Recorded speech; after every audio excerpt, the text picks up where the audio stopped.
ঢাকাই সিনেমার নায়িকা মাহিয়া মাহি। সবশেষ তাকে শাকিব খানের রাজকুমার ছবিতে কেমিও চরিত্রে অভিনয় করতে দেখা গেছে। এরপর অভিনয় নিয়ে ব্যস্ততা না থাকলেও মডেলিংয়ে সময় দিচ্ছেন তিনি। সামাজিক যোগাযোগ মাধ্যমে কয়েকদিন পরপর ভিন্ন সাজে দেখা মেলে এই নায়িকাকে। এ যেন নতুন উদ্যমে কাজে ফেরার আভাস দিচ্ছেন মাহি।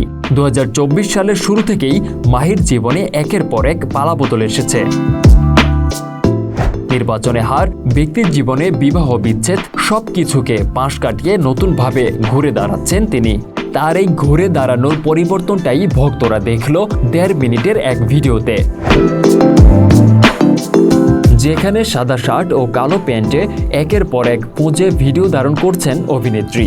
ভিডিওটি ঝড়ের গতিতে ভাইরাল হয়েছে ফেসবুকে। মাহির ভক্তরা নায়িকার রূপ নিয়ে প্রশংসায় ভাসিয়েছেন। তাকে এমন অগ্নিকন্যা রূপেই পর্দায় আবারও ফিরে দেখতে চেয়েছেন ভক্তরা।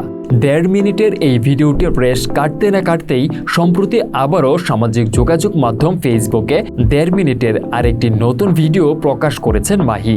বরাবরের মতোই এবার শাড়ির অপরূপ সৌন্দর্যে 1.5 মিনিট ধরে ভক্তদের মাতিয়ে রেখেছেন এই নায়িকা। মঙ্গলবার রাতে নিজের ফেসবুকে 1.5 মিনিটের একটি ভিডিও পোস্ট করেছেন। ক্যাপশনে লিখেছেন, এভাবেই নেচে নেচে আমি ফটোশুট করি।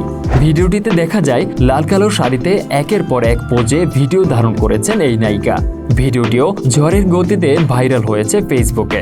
আগের ভিডিওটির মতোই নতুন এই 1.5 মিনিটের ভিডিওতে মাহির ভক্তরা নায়িকার রূপ নিয়ে প্রশংসায় ভাসিয়েছেন। তাকে এমন রূপেই পর্দায় আবারও ফিরে দেখতে চেয়েছেন অনেকে।